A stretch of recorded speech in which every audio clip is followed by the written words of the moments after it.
From strutting into a high-end boutique on a scooter, to making crude jokes about your co-host's wife. Costco has removed the roast beef sandwich from its menu, but I ain't tripping. I've been eating roast beef every night since my wife had the kid. Here are 10 moments when SNL cast members were caught completely off guard.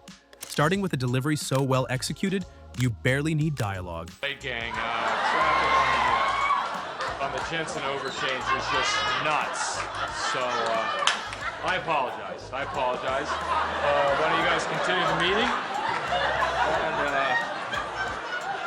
I'm just gonna grab a little coffee. The grand entrance. Will struts in loud and proud in what can only be described as a patriotic fashion crime.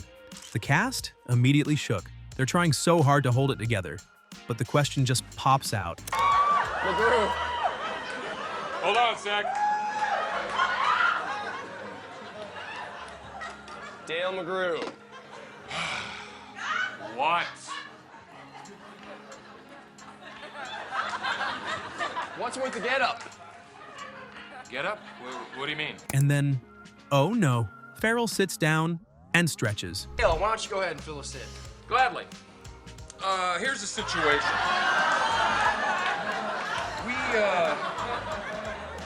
Here's the situation we find ourselves in.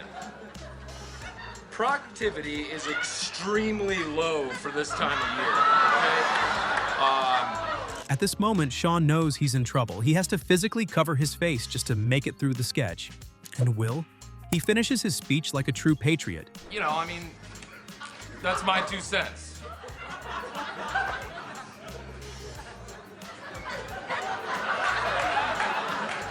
What? All right, McGrew. But nothing was as bad as when Scarlett Johansson had to witness her husband, Colin, joke about her on live TV.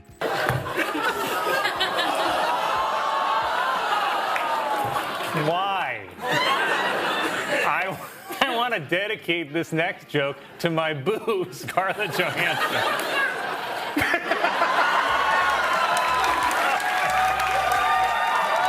The way Scarlett's shaking her head, she knows it's really, really bad. Hey, boo.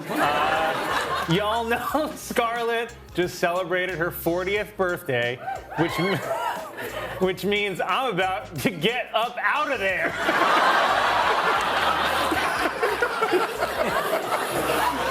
What? Cheers. Good thing they made it known that the jokes were scripted by the other host, or else Colin was gonna go home to a furious wife. Oh, there's more. Oh. Nah, I'm just playing. We just had a kid together, and y'all ain't seen no pictures of him yet, because he black as hell.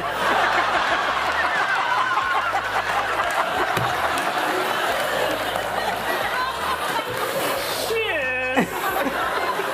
Hats off to Michael Che for coming up with these jokes. But maybe he was just getting back at Colin for the jokes he made him do. Exhibit A. Set records at the box office because, like me and my good friend Jeffrey Epstein used to say, there's nothing like an island adventure with a teenage girl. I'm just kidding. I would never, ever sleep with a girl as dark as Moana. Oh, but it got worse. And Diddy, if you're listening, with Bad Boys for Life. When it comes to the charges against you, I'll say the same thing I always said at your parties. I will help get you off. So, of course, when it was comeback time, Michael struck back 10 times harder. Costco has removed the roast beef sandwich from its menu, but I ain't tripping. I've been eating roast beef every night since my wife had the kid.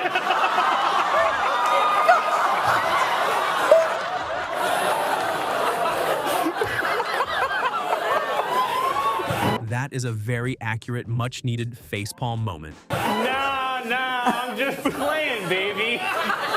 You know I don't go downtown. Shiz. That's gay as hell. Oh my goodness, I can't believe you, Colin. Scarlett can't believe this is happening. These two are going to have a fun conversation when they go home, And this isn't the first time poor Colin was a victim. They might be tortillas. We're gonna eat them and see if they're tortillas. If my butt blows after I eat it, you know that's a tortilla. It sounds like a great process. So your team.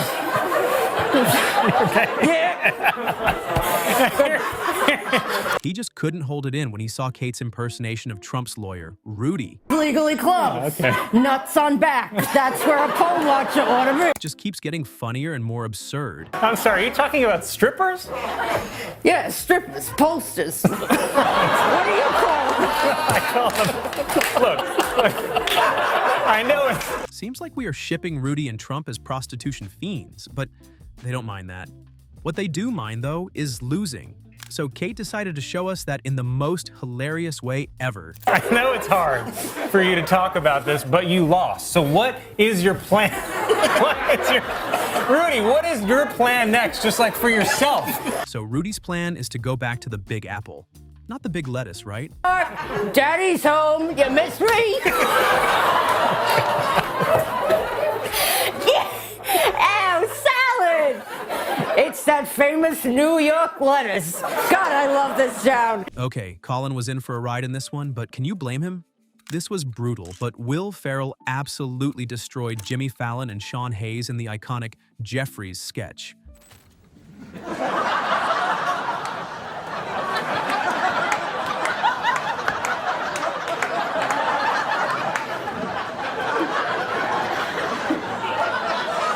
Okay, you guys. Oh, you thought he'd just walk in like a normal person?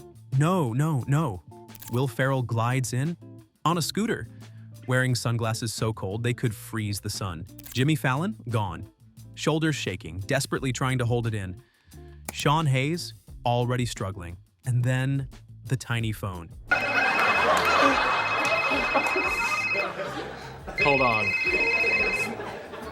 The moment Ferrell casually whips out a cell phone the size of a Tic Tac, Jimmy is already toast. He looks away. He knows he's done.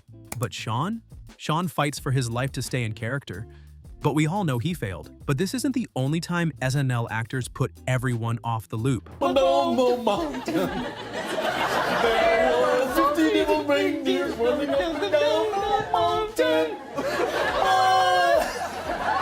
For about 3 seconds, they almost seem in sync. But then, disaster. Kristen cracks first. Fred follows immediately.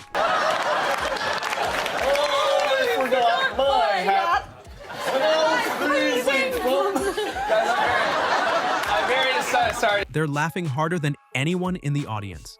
After a few failed attempts, they somehow get to the final song, and this time, they are barely getting the words out. December 25th, it's a snowy miracle. This is really pretty. But when the postman made the stamp on every from Santa. It's not even a song anymore. Just two people gasping for air, trying to recover from their own joke. Maybe Seth joined in an attempt to save the song. But there's no coming back from that. During another episode of The Weekend Update, Kate McKinnon and Adie Bryant tried to pitch their meat products to vegetarian consumers, and things got smelly. Because going forward, Smokery Farms will only serve meat from animals that are individually stupid and bad. That's right. All our crowd favorite meat gifts are now made from the dumbest, worst, most nothing personality farm junks. Things were going somewhat normally until they actually pulled out a tray of raw meat. Here we go. Look at all that. Wow. Look at that gorgeous little stinking basket. Now, I'll tell you. A lot of meat. And the scent is strong. Now, our veal cutlet, okay? You can tell by their expressions that they were not expecting actual meat. That, too, a bit smelly. We have 100 chickens. All but one could identify himself in a mirror. So we done got that one. His name was Dumb Dan, and now he's a nugget. Bon appetit. That's right. Oh, yum, I'm getting hungry. They're visibly holding back their gags, but at one point, they decide they shouldn't suffer alone. Colin should get a sniff, too. Now That thing smells so bad. That doesn't sound like something an animal would do. You like meat, Colin? Colin, you a big meat boy, Colin? I'm not closer, no. I would not say that I'm a big meat boy. Another hilarious actor catching everyone off guard is Chris Farley. Leave old dried up deodorant cakes under their arms for weeks at a time, and I'm flying. I'm flying. I'm flying. Holy shnikes. Look at Kevin. But I'm doing something. Please. So this iconic moment from the Weekend Update on SNL made the otherwise witty and serious host almost cry from laughter as he was watching Chris fly all over the room. This is live.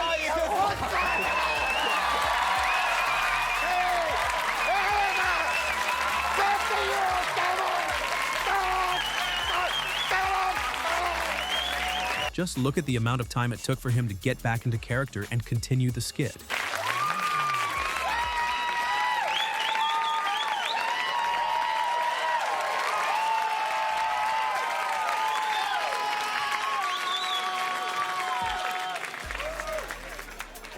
Maybe the cables didn't clear the light, ladies. Can you expect anything less from Chris Farley at this point?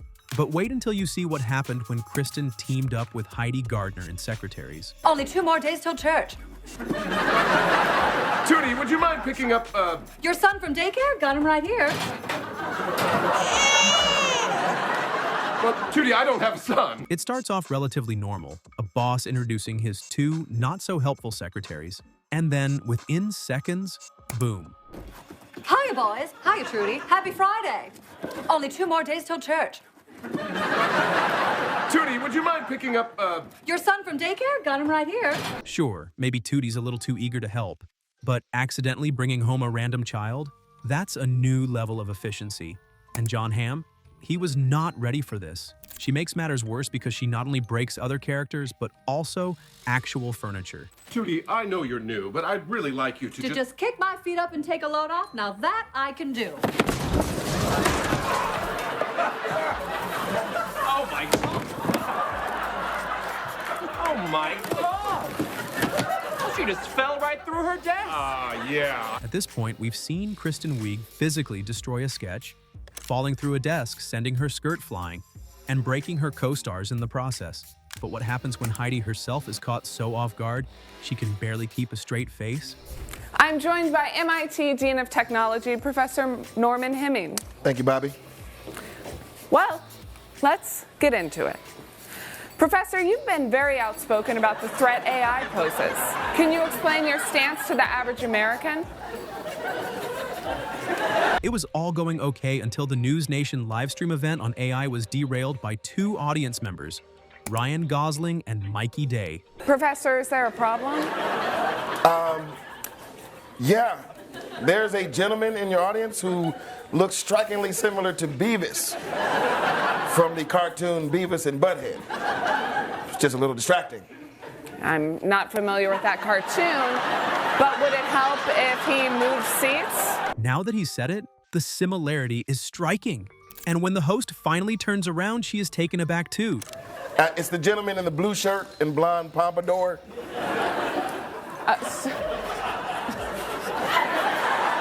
Sir, do you mind moving? I'm sorry? Me? You're talking about me? She can hardly keep a straight face at this point. Move the seats. Okay, sure, I'm sorry. I've never heard of that cartoon character. Poor Beavis was asked to change his seat, but wait for what comes next. Can't we just program it to not do that? Well, it depends. Oh my God. Are you serious? What? I think that's a valid question. No. Now there's a gentleman behind you that looks like Butthead. Oh my God. Mikey Day looks exactly like Butthead. Man with the gray shirt and exposed gums. Sir.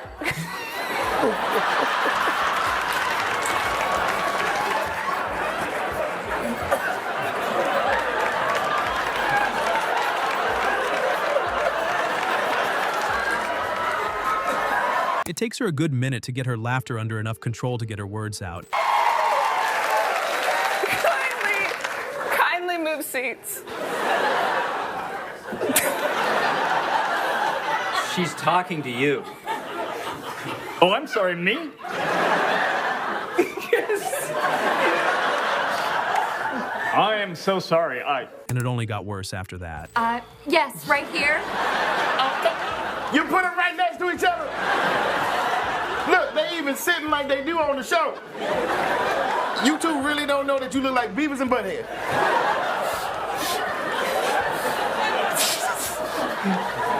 I've heard rumblings. This was absolute chaos. But what happens when an audience member starts swearing on the pristine set of SNL? White